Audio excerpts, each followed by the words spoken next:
Hey YouTube, I'm Zero and welcome back to Zero 2. And today I've got another meta snapshot for you. Today we're going to be taking a look at the top decks of the Yu-Gi-Oh format, looking at the most recent results from the top YCSs and regionals and top tier level events to understand where the Yu-Gi-Oh meta sits now, what the best decks are, and what the card choices that these decks are choosing to play are shaping up to be post Rage of the Abyss. So without further ado, let's take a holistic overview of the meta. We can see Yubel has maintained its top slot as the best deck. Although this used to be a much more dominant percentage for Yubel, it looks like Tenpai has creeped its way back up into higher usage at top level events.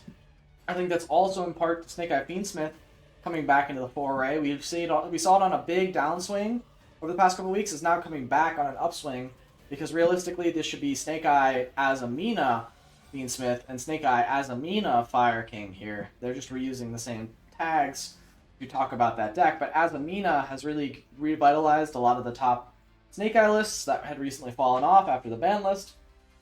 We have White Forest here as well. I believe they're also utilizing Azamina, but we'll have to take a peek. And then Centurion has also creeped back up again.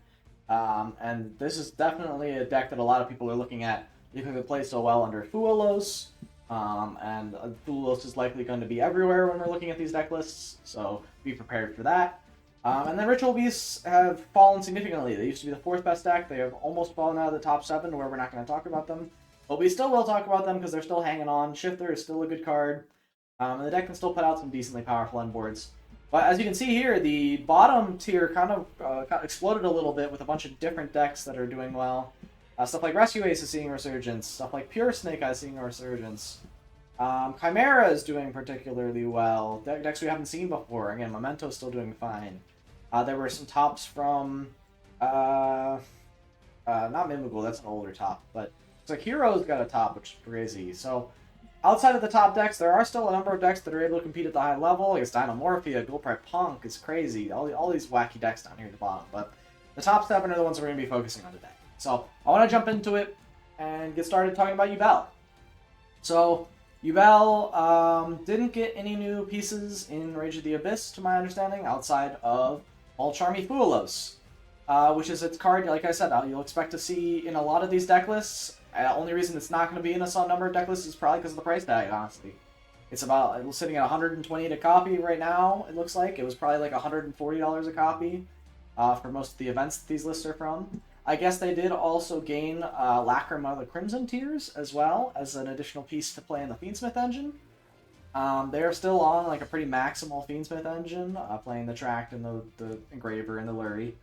Alongside Highway King Caesar in the extra, his usage, it says it's going down, but it's at 96%. So I guess that's down from 100 maybe, but not down all that much. And then Desiree as well as another M-board piece that this deck puts up.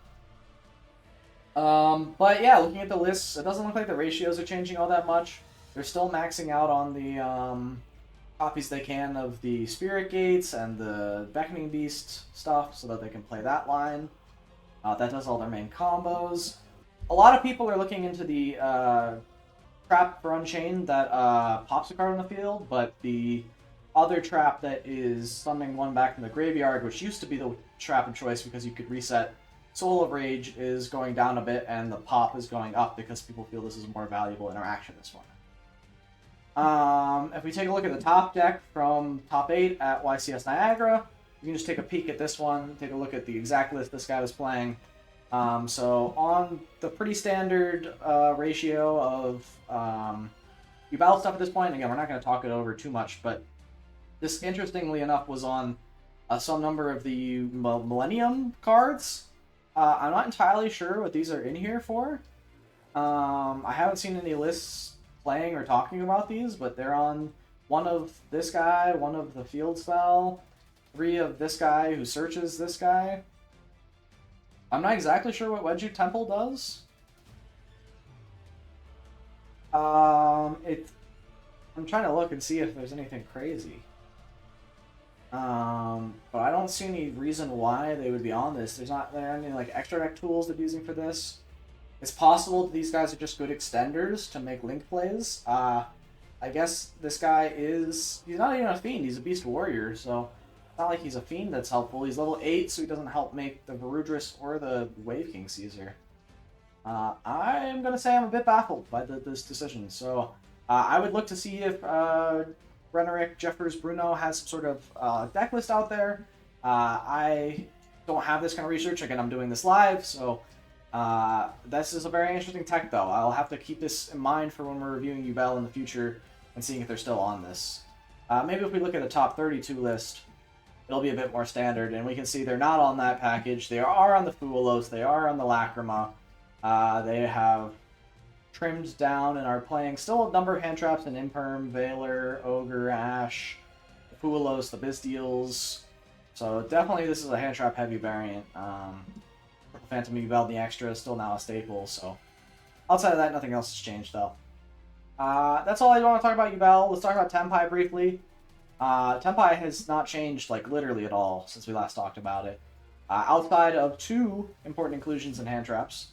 Dominus Impulse is something that I get to play. I'll talk about this a bit more likely in the main deck section, but if we don't get a chance to talk about it, this is a new hand trap that you can play as long as you don't use light, earth, or wind monsters in your deck. And it basically acts as a solemn, where if your opponent activates a card or effect that summons a monster, you just negate that effect. It's a hand trap. It's really crazy. A lot of decks are going to be playing this if they're able to. And then Fuelos, of course, is in here as well. The draw cards is crazy. This is a going second deck, so they're playing both Perulia and Fuelos in the main. No surprises there. Still opting for just tons and tons of hand traps, with the core Tenpai ratios remaining unchanged. The extra deck doesn't have any super spicy techs in it from what I can see. Maybe a couple of lists are now on the Dissipator as a 10 option to go into, but for the most part, they're on the standard Tenpai extra deck. And then Heatwave is seeing a slight resurgence in side decks, something we'll talk about here because it won't be in the main side deck section. But some people are going back to the Heatwave lines and seeing if drawing this going first is turn ending enough against a lot of the top decks, like Azamina, like Yubel, and then if they just pass on nothing, Tenpai can easily OTK on turn 3. So those are the options that we're seeing here. We'll take a quick look at this list. This is one of the top lists. It got third at YCS Niagara. It's, again, the standard Tenpai ratios. They were on extra board breakers, so Raigeki and Lightning Storm, Feather Duster, ways to basically out the opponent's board without hand traps, but still on plenty of hand traps, like Shifter, like Abystial Magnuma, like the Imperm and the Dominus Impulse. So we're getting to see those cards come into use. They weren't on the Perulia, but that's not super atypical now that Fuelos is out. And yeah, this is a pretty standard Tenpai list otherwise. That's all I want to say about Tenpai. Let's move on to Snake Eye Fiendsmith. We can take a look at how this deck is shaping up. And it looks like in here, you can see we have the Azamina engine here, which is the newest thing we'll talk about here. So the Azamina engine typically consists of 2 or 3 Deception of Simple Spoils, 1 Hollowed Azamina, and then you always play it alongside of Wanted plus Diabell Star. The idea is you can activate Deception, which searches you an Azamina card. You search Hollowed Azamina. Hollowed Azamina allows you to fusion summon by sending Sinful Spoil spell traps you control to the graveyard. So you send the Deception that you placed face up because it's a continuous spell to summon your Mu Recliago from your extra deck. When this is summoned, it adds an Azamina or a Sinful Spoil card. So you add Wanted to your hand. You then use Hollowed Azamina effect in the graveyard to recycle the Mu Recliago back into the deck. I'm going to butcher this card's name, by the way. It's like Mu Recliago. I'll say it differently every time, but just know that this is the card I'm referring to. You recycle it back with Hollowed Azamina to get this back into your hand. You then activate Hollowed Azamina to fusion summon again, and chain Wanted from your hand to search for Diabell Star. You search for the Diabell Star, but because the Wanted is still on the field at the time of resolution, you can send it to the graveyard with Hollowed Azamina to fulfill the cost, and summon out Azamina Ilia Sylvia, which is a Omni Negate. When your opponent activates a card or effect, quick effect, tribute it to negate that effect. So you get to basically put all of that out at the cost of a discard of a monster. Technically, it's a tribute of a monster. And it doesn't use your normal summon, just sets up a free negate, searches your Black Witch in the main combo, so you get the full Snake Eye stuff going. Absolutely nuts. The engine's really, really strong. Looks like some of these lists are still on the Kashtira package, but my guess is that's going to get cut for the full Azamina package. A number of decks, and this says it's going down, but I actually think it's going slightly up in usage from when we last talked about it, is the Scylla Hat Rabbit. A lot of these decks, because they have so much extra link material from the Snake Eye engine and the Fiendsmith engine and whatnot, they are able to make the Scylla Hat Rabbit as part of their end board. Azarune's an extremely powerful piece of interruption, so makes sense that we're seeing that. And you can see even, I think another big change since we last talked about this deck, the Engraver has gone down in terms of ratios. A lot of people are seeing Engraver as a brick. You might even notice that they're not even playing Tract or Lurie, or if they are, they're playing them at 1 copies as well. Because of the fact that you can always just go into a Link 2 with all your Link materials and make Requiem. This is more of an additional piece you add to your end board to continue onward into typically just the Desiree as part of your main end board, because you can always get to the Underworld God or Closed Goddess. But you don't want to be drawing this. It's not a great starter in this deck. So that is why we're playing one of that. But the rest of the deck is either hand traps or board breakers. Whatever you're feeling in this format, I think people are pretty mixed on what we're looking at. We'll look at this top 8 list from YCS Niagara. We can see that they opted for a heavier hand trap main deck. Stuff like Fuelos in the main, stuff like Ash and Ogre in the main. Ogre is seeing a bit of resurgence. We'll hopefully get to talk about this later. But especially with Azamina having the continuous spell and this looking like it's going to be the best deck of the format. At least with top tournament results. Obviously, it looked like Yubel still had the tournament dominance, but I think that's not quite adjusted enough for the release of Rage of the Abyss. So we'll have to see. Maybe in the next Meta Snapshot, I expect this deck to rise up to the best deck. But it's regardless. Ghost Ogre is very good into this card. It's very good into Tenpai, as you can hit the field spell. It's pretty decent into Yubel as well, as you can hit something like a Nightmare Pain. So all in all, Ogre is probably going to see more and more play as we keep forward. But outside of that, the deck list remains relatively unchanged. Again, the big addition is the Azamina package, which we already talked about. So we're going to go ahead and move on. Snake Eye Fire King is going to be quick because it is almost exactly the same. The only things that have changed are the inclusion of the Azamina package, which we talked about. They're playing the heavy Azamina package as well. Some of them are now on the Engraver line, but a lot less are playing Engraver. I would expect in the Fire King deck, you don't quite have the space you have in the Snake Eye Pure deck, or Snake Eye Azamina deck. So you can't exactly fit the full Fiendsmith engine in when you're playing the Simple Spoils engine, but it is what it is. However, there is one big new card to talk about in Fire King, and that is Fire King Courtier Olkinix. On summon, destroys another fire on hand or field, and then searches for a Beast Warrior, Wing Beast from your deck, which is basically any starter extender you need. And then if it's destroyed, because this can also be destroyed by any of your Fire King effects, it also searches for the Higher King Runix. So this is their OG boss monster. Not only searches it, it summons it from your deck. So it's a free extension. It's a free level 8 body you can put on board. It can act as extra link material.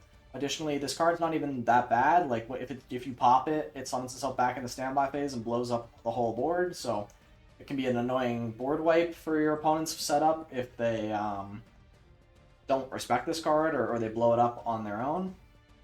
But yeah, Olkinix breathes a lot of nice new life into this deck.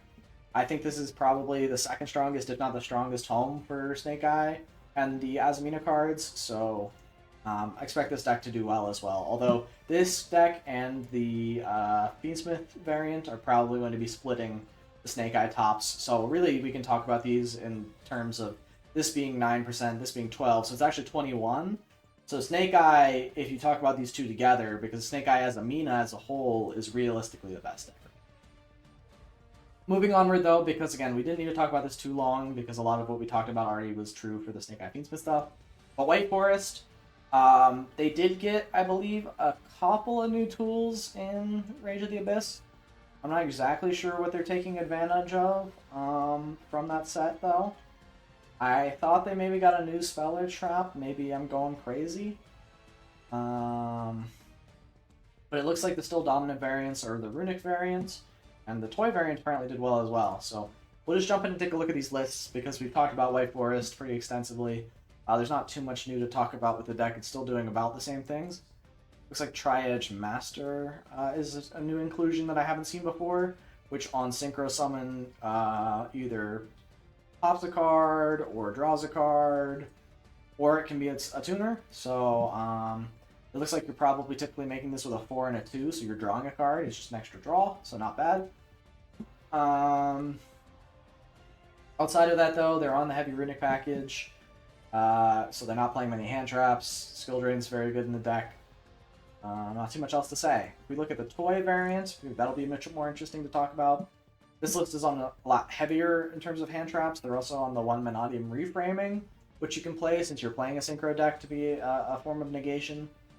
I'm not even sure if that's searchable in this deck. It might be, but I don't think they're playing the synchro that searches it, so you might have to hard draw that one. Otherwise, though, heavy hand traps. They're playing the toy package, so that's Toy Soldier, Toy Box, and Toy Tank, as ways to get extra advantage on the board for your synchro summons and or a link summon of like an SP. And I think something else is interesting. They're on Soul Release on the side. This is a card that has seen play in side decks in the past, as getting rid of graveyards can be super impactful, so we'll have to see if this pops up more as Azamina Snake Eye becomes a lot better, because they rely a lot on the graveyard for their setups as well. Cool. Continuing, we've got Centurion.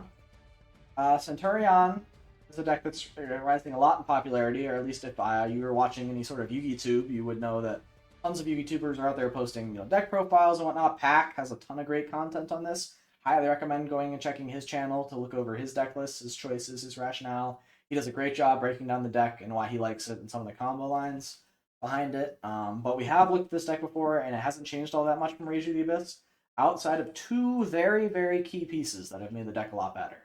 So first off, there is Centurion Primera Primus, which is a new synchro monster that they can make that searches an emblema card from your deck, and then can also pop cards on the field. So it's interruption, but also makes it so that your Emblema Oath, which is the best card in the deck, on activation either places a Centurion from your deck in a spell trap zone, or sets a Centurion trap, literally gets you anything you need. But this is now searchable, so your best card in your deck is now searchable via an extra deck tool, which is really, really powerful.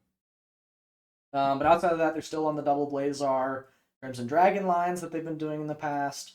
It looks like they maybe were on Fiendsmith in the past, but that's probably going down in usage. I don't expect them to stay on Fiendsmith because the pure variant is so nice and it plays so nicely into Fuelos. Like if you get Fuelos on any given turn, you can basically just play your turn out. You do no summoning from the deck, no summoning from the extra deck if you don't want to. Like you can just set up your Centurions in your back row. And then play entirely on your opponent's turn thanks to stand-up Centurion. So, but they're still playing it themselves in the side deck. Makes a lot of sense here. Not too much else to say. Some people are playing board breakers, some people are playing hand traps. We'll take a look at the top 16 list here. We can see this is Pack's list. So again, I highly recommend you go check out Pack's channel. Again, he does a great breakdowns of all of these decks, but tons of hand traps. I believe when I was watching this list, he said he was on 18 total pieces of non-engine. So an absolutely absurd amount of hand traps. Tons of one-card starters in the Primera, the Tridea, the Stand-Up, the Emblema. And then he was on an extra copy of Phalanx because this played better in stuff like Droll and Shifter, stuff like that. In any case, though, it's pretty standard otherwise. A number of decks, I don't know if we'll get to see this in the side deck option, but maybe we will, are on Retaliating Sea. This is for Azamina because the Azamina, Hollowed Azamina, the normal spell that you activate to fusion summon, is a spell that includes a special summon, so you can chain Retaliating Sea to that, and then because it has to send the spells to the graveyard as cost to fulfill the summoning, or not cost, but because it has to send them to graveyard in order to summon the fusion, if Retaliating Sea is on the board, they can't send the spells to graveyard to fulfill that cost. Again, not cost. I keep saying cost. It's not technically a cost of the card, but it's like a cost. You send it for effect, but you can't send anything in there, therefore it cannot fuse. And so this completely shuts down the line. Expect this to see a rise in popularity. But again, maybe I'll eat my words, and we'll see that in the next couple sections when we go over to the text and side deck. But last but not least, we have to talk about Ritual Beast. We will go very briefly over this deck because literally nothing has changed from the last couple of lists. They did not get any new pieces of support in Rage of the Abyss, so they're still on just the Protoss and the Colossus as their main endboard pieces. They're playing otherwise the standard Ritual Beast combos. Not too much to say outside of that. It does Ritual Beast stuff. It's playing Shifter. It's the best Shifter deck right now, I would argue, maybe outside of Tenpai, if you count that as a Shifter deck. But yeah, just Shifter, a bunch of hand traps, good tools to play around banishing. They're on Dimensional Prison or Fissure as well, which is crazy. So yeah, no graveyard for you, dot deck. And it had some decent tops too. I guess we'll do some justice to Cecilia Graham and look at her or their YCS Niagara Falls list. They've got top 16, which is pretty crazy. Not too much to say on the list. Looks like they opted for less hand traps, more board breakers, stuff like Dark Ruler in the main, stuff like Eclipse in the main. They were on Ritual Beast Inheritance, which is a card I've never seen before. It's like it's a continuous spell that gives you some searching and recursion, or not recursion, sorry. You can like change battle position, seems whack, but it looks like mostly just probably for the searching. But yeah, that's Ritual Beast. Not too much to say. We're not going to talk too much on it. Main deck text. We've got Imperm, still top dog. Still, I believe, at 83% of lists. I think these two percentages are exactly the same from the last time we looked at them. So, Imperm and Ash, the top dogs, no surprise. Imperm, really strong monster negation interaction. Ash Blossom, really strong searching, summoning. Basically, stops everything that Foolos draws for. So it's still a very strong card. Call by the Grave. Seeing a ton of play now because of how many hand traps are in the format. Ash is also a requirement in a lot of decks because it negates Foolos. So you can use Ash to stop the Foolos. You can use Call by the Grave to stop the Foolos. Pretty much stopping your opponent from using Foolos is going to be mission critical in a lot of decks because of how devastating Foolos can be. And so you're going to be trying to play the maximum outs, quote unquote, to Foolos that you can. Or have some really tailored lines to beating Foolos otherwise. The Visteel's still seeing a ton of play. Magnemut and Druis Worm. Magnemut has more play because of Tenpai, but the two see a ton of play because of how good Yubel is. Still hits the Fiendsmith stuff decently well. Can hit the Azamina stuff, although a lot less so, because they don't care all that much about the graveyard. There are lights and darks in there. But still, see, again, still decent. They're big bodies. They do a lot. Talon's still seeing a ton of play, again, as a potential option to stop Foolos. Like, for example, if your opponent Fooloses you, they're probably not doing it in the main phase, but if they are, for some reason, or if they have an other interruption for you in the main phase, you can at least look at their hand, look at their draws, maybe rip a card out of it, maybe draw and extend through it, draw into more, like, settable back row pieces that you can play around it. So that makes sense. Valor is Imperm Light, sees play if you have space. Nibiru is probably going to go down in usage, as there aren't many great decks to be Nibiruing at this point. Like, Azamina Snake Eye always puts up a negate before they can get Nibiru'd. Yubel always puts up Phantom before they're going to get Nibiru'd for anything meaningful. Tenpai doesn't even summon in the main phase. So a lot of decks don't care about Nibiru nowadays, so this is going to probably go down in usage would be my guess. And then Droplet in the main, a lot of people are kind of realizing that hand traps just don't do enough. And so they're looking for other options on how to break and beat boards going second. So Droplet is a good tool going first and second. You can obviously set it going first, and it can be monster negation on your opponent's turn. Going second, it's obviously crazy for breaking boards because your opponent can't respond to it if you discard the right cards. So super powerful piece of interaction that makes sense in the main deck. Side deck. Cosmic Cyclone is still king, although just barely. Cosmic Cyclone is a very strong card. It hits stuff like Holoda, or not Holodosmina, but Deception of the Sinful Spoils, because it's a continuous spell, needs to stay face up to resolve, really strong. Hits the Tenpai field spell, hits Nightmare Pain, hits a ton of strong stuff that you kind of need to exist.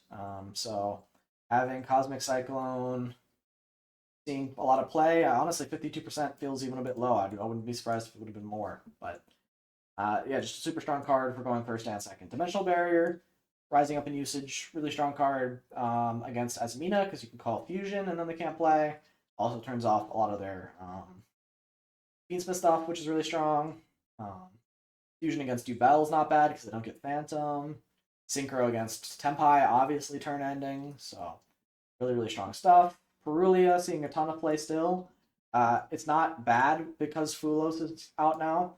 It's just like not as good as Fulos, obviously, but you can still use both. You can use 2 Molcharmies at a turn, so you can draw for both of those conditions. You can play like seeing either is still really strong. Like Perulia was extremely good last format. It didn't just become bad because Fulos exists. So yeah, seeing a ton of play, no surprise. Duster's on here. Lightning Storm's not anymore. Interesting, but Duster being in 38% of the list makes sense. It's just like a catch-all back row removal piece. Historically, you've always had to have some back row removal in your side deck, so having Cosmic and Duster is probably enough coverage, but remains to be seen. Dogwood is still seeing play. Again, a lot of the top decks are still doing unfair things, so this is still a way to cheese out wins in Game 3. Makes sense that it's seeing some play. Nibiru, again, for the same reasons I described earlier, likely won't see as much play in the future, but it's still decent enough. I mean, if you can resolve Nibiru, it's crazy. You're just not likely to be able to. Thrust is seeing a lot of play in side decks, and you'll notice that there aren't a lot of targets for it that are represented here outside of Dimensional Barrier and a Duster. But people are also playing stuff like Different Dimension Ground. People are playing stuff like, what is it? It's not Spell Canceller, but it's the Magic Deflector. Magic Deflector is the trap to shut down spell cards against certain decks. So there are a lot of powerful thrust targets that are individually strong, but searchable by a thrust can be really, really game-ending going first. So no surprise that this is seeing play. Anti-Spell Fragrance, still the one of Floodgate of choice. Some decks are opting for Skill Drain, but most people are realizing Anti-Spell is just even more turn-ending against a lot of decks. Like against Azamina Snake Eye, if they can't activate their spells, then they kind of lose the duel, so super, super game-winning against them. And then Crossout is in here, again, for the Molcharmies. Mostly Fulos. This is in here as a chance to be able to play through that. Again, like, if you have Fulos Resolve against you and you're playing a deck that doesn't have a great line around it, you are going to lose because your opponent's going to draw 6, 7 cards and just end the game with all of their interaction, and you just won't have a way to play through it. Whereas Crossout Detonator gives you a chance to play through that. Also, if you have any other hand traps, this can stop them as well, but I would say mostly this rise in usage is due to the Fulos, and I expect this to go up even usage as people realize how strong Fulos is. But yeah, that's the meta snapshot. That's where we're at right now. Sorry, I need to go to deck types to get back to the main screen, but that's where we're at right now. Not too much crazy to talk about as a whole. I mean, we gave the overview at the beginning, but the format is looking to start to be solidifying after Rage of the Abyss. I expect the top 3 to shift around a little bit. I expect maybe Centurion to creep up a little bit as people realize how strong of a contender it is. White Forest is not bad by any stretch. I just think Centurion is very powerful. Maybe they'll even condense these into like a Snake Eye Azamina like bubble, because I do think it's criminal that Azamina is not getting like listed or represented here, considering it's the main driver behind these decks' success. And then I could expect any of these in the next row to kind of bring their way back up. Like Memento's still strong, Chimera's still strong. I kind of expect Ritual Beast to fall off a little bit, but not all that much. But yeah, these decks could all be nipping at the butt for the last couple slots in these top tier decks. But that's where the Yugioh Meta stands right now. Let me know your thoughts on the format in the comments down below. Let me know if you like it, if you hate it, what you like changed, what you expect to see on the next ban list. Any sort of stuff like that. We don't have any crazy new products coming out. We do have Quarter Century Bonanza in a couple weeks, so likely our next snapshot will be the chance to talk about the reprints from that and how impactful or not those are going to be. But yeah, this is the state of Yu-Gi-Oh! Thanks everyone for watching. If you liked the video, please go ahead and drop a like. Go ahead and subscribe to the channel. I put out these type of content bi-weekly, so you'll get plenty more Yu-Gi-Oh! Updates. And if you didn't like the content, I'd especially love to hear from you down in the comments on ways I can improve, ways I can make things better. But without any further ado, thanks so much for watching. Bye!